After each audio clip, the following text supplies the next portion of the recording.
Olá pessoal, tudo bem? Engenheiro Civil Rodrigo. Hoje nós vamos dimensionar um pilar metálico para um sobrado para um vão de 5 metros, tá? Ou seja, suportando vigas espaçadas a cada 5 metros, beleza?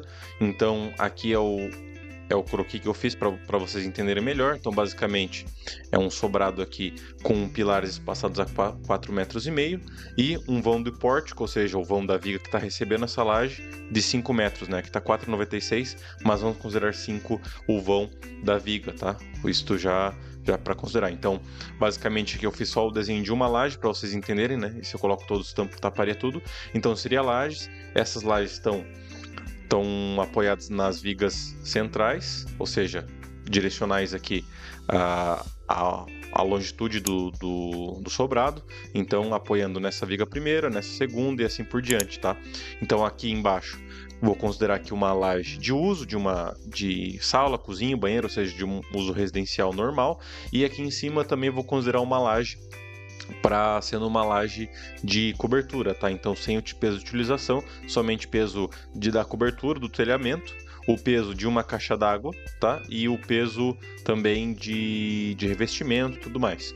Então essa primeira laje de uso, e a segunda laje uma laje de teto, tá? Então a gente vai dimensionar, por exemplo, os pilares do centro aqui. Esse daqui, que é um dos mais carregados, tá? Mas a ideia se replica para todos os outros. Então nós vamos dimensionar com perfis W, que é o perfis W/H, que são os perfis mais utilizados aí para construções, tudo bem? Então, dito isso, a gente vai para o cálculo, tá? E eu vou mostrar para vocês qual perfil que a gente chega. Então, vamos pegar esse pilar. Se a gente faz um modelinho aqui, a gente vai ter mais ou menos isso, tá? Um modelo de cálculo. A gente vê aqui que é o pilar, que ele continua, são dois pavimentos, um sobrado. Primeiro pilar, nós temos a nossa viga, que está recebendo a laje, os pesos da laje, o peso próprio da laje e o peso de uso. Continuamos o pilar subindo e em cima nós temos uma laje aqui de cobertura, tá? Vocês podem ver que a carga da laje de cobertura, da viga que está recebendo a laje de cobertura, é um pouco menor. Aqui nós temos 27, enquanto que a viga que está recebendo mais carga, que é a carga de utilização, onde vai ter parede, onde vai ter o peso da utilização, guarda-roupa, cama, as pessoas utilizando, móveis, tem um peso um pouco maior, justamente porque é onde tem mais carga, beleza? Dito isso, então, a gente faz esse modelinho aqui, a gente vai sacar as cargas dessa estrutura, ou seja, as cargas que as vigas estão mandando para os pilares, e com isso a gente vai conseguir definir o perfil, tá? Então, se a gente vem aqui, para quem não sabe, esse é o programa F2, ele é gratuito, para quem tiver interesse, só jogar no Google aí que vocês conseguem baixar ele, tá? Então aqui a gente calcula e vai ver que em cada pilar está chegando 155 kN, equivale a aproximadamente 15 toneladas, tá? Aproximadamente 15 toneladas para cada pilar. Nós vemos que tem um esforço cortante de aproximadamente 13 kN e o momento, que é um esforço importante para dimensionar pilares, ele muda, ele começa alto, justamente porque está mais em cima, né? Então ele tem uma instabilidade um pouco maior, de aproximadamente 45 kN, e depois quando ele chega aqui embaixo ele faz uma distribuição e vai para 25. Lembrando, esse modelo que eu estou mostrando para vocês é considerando as ligações soldadas, tá? A momento, ou seja, soldados em todo o perímetro do perfil. Se a gente coloca ou soldado só no centro do perfil, ou também utilizando ligações parafusadas, aí muda um pouco, tá? Porque vai de acordo com vai mandar mais carga para a viga ou mais carga para o pilar. Então aí vai mudando de acordo com o método. Aqui eu estou utilizando, considerando que todos os perfis vão ser soldados todo o perímetro, ou seja, que vão transferir momento para os nossos pilares. Então agora nós já temos o nosso modelo, já sabemos aqui espaçamento entre pilares, distância entre colunas, tamanho da nossa viga que está recebendo, lembrando, essa viga principal que recebe carga. Essas daqui não vão receber carga, elas funcionam mais como elementos de ligação entre os pórticos, tá? Para dar estabilidade, mas as que recebem carga mesmo são essas daqui do centro. Então nós já temos as cargas, e agora o próximo passo é definir qual é o nosso perfil.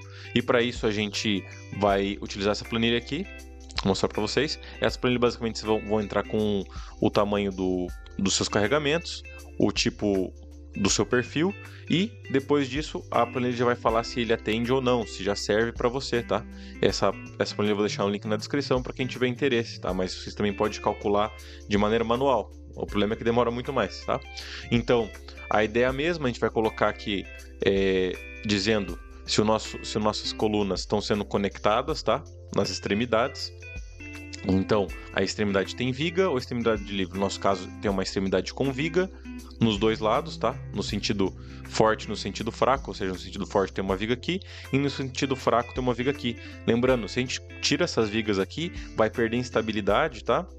Vai colocar estabilidade e ela vai ter que ser um perfil mais forte, justamente porque ela tem uma altura maior para vencer o vão de flambagem. Então essas vigas aqui são muito importantes de ter. E por isso que aqui na planilha eu coloco extremidade com viga também, nos dois sentidos, em X e em Y, tá? Aqui o LX e o LY é o vão. Se vocês verem aqui, de viga a viga nós temos cerca de 3 metros. Eu não coloquei a cota, mas são 3 metros. Vamos ver se consigo colocar aqui para vocês agora. Aqui tá mais ou menos 3 metros, ficou aqui. Ui. Isso, 3 metros, ó. Se vocês verem aqui, sai 3 metros, tá? Vamos lá, 3 metros, tá bom? Então aqui a gente coloca os 3 metros. Agora a gente vai colocar as cargas que a gente tirou do nosso modelo aqui, ó. Carga axial do pilar e o momento máximo do pilar, que são os esforços que mandam no dimensionamento de um pilar. Aí se a gente ver aqui, a carga axial deu 155. E o momento máximo, a gente vai pegar o momento máximo, tá? Que é 45,7. Se a gente ver aqui, é o momento máximo que o nosso pilar está recebendo. Então o momento máximo 45,7. Carga axial máxima, nós temos 155, tá? E agora a gente vai selecionar aqui o perfil. Então nós temos todos os perfis da Gerdau aqui, que é um dos distribuidores mais fortes do Brasil. E com esse perfil aqui a gente vai colocar e ver se ele atende tanto a esbeltez quanto a carga axial, ou seja, se ele atende a compressão e se ele atende a flexão também. Então aqui a planilha ela vai avisar para vocês se o perfil que vocês estão escolhendo aqui ele vai cumprir. Por exemplo, se a gente coloca um perfil fraquinho aqui, um 150, ele já não serve. E a gente vai subindo até um que ele atende, tá? Aí vocês vão ver de acordo com a resistência, de acordo com o perfil que vocês têm para vender. Mas vamos selecionar aqui um perfil e aqui a gente pode definir um perfil que vai ser útil, tá? Eu gosto de trabalhar com perfis que tem um bom custo-benefício, ou seja, que não são nem muito altos, digamos, né, para não ocupar muito espaço e que não sejam tão pesados, tá? Mas entre os dois, eu tento usar perfis o mais quadrado possível, isso para colunas, tá? Então, por exemplo, se a gente vai aqui 250, então seriam os perfis H, tá? Por exemplo, um perfil que parece que seria interessante utilizar seria esse daqui, um perfil 250-62, tá? Mas a gente pode ver que ele está sendo pouco utilizado, então a gente pode tentar reduzir aqui e ver um perfil um pouco menor. Por exemplo, o perfil 200 com 35,9 kg por metro, tá? Então a gente vê que ele atende a nossa esbeltez, atende a carga axial e atende também a flexão composta. Então com isso a gente consegue definir que para esse nosso caso aqui, nossa coluna seria um perfil W 250 235,9, tá? Que é um perfil aí de 200 por 35,9 kg por metro, tá? Que é um perfil que atenderia, tudo bem? A gente poderia usar um pouco maior, um pouco menor também. Mas vocês podem ver que quanto mais eu reduzo o pilar, mais ele vai chegando próximo do limite de 100%, tá? Ó, aqui, ó, se a gente reduz mais ainda, ó, ele já não passa. Então, esse perfil H aqui é um perfil interessante para ser utilizado. 200 por 35,9 aqui no nosso caso, de pilares espaçados a cada 3 metros de vão livre e com uma viga aqui espaçada a 4 metros.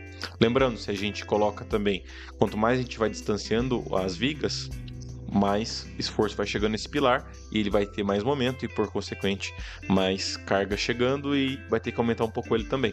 Tudo bem? E também, se a gente considera conexões soldadas só em alguma parte ou conexões parafusadas, a ideia também muda um pouco, mas para conexões soldadas, que é a que a gente considerou aqui, seria essa a resposta, beleza? Eu vou fazer outros vídeos também dimensionando a viga dessa estrutura, uma viga de 5 metros, e também talvez a parte da fundação, tudo bem? Vou deixar o link da descrição, a planilha que eu utilizei para dimensionar esses pilares aqui para quem tiver interesse, e eu fico por aqui, deixa o seu like, se inscreve no canal e até a próxima. Valeu, falou!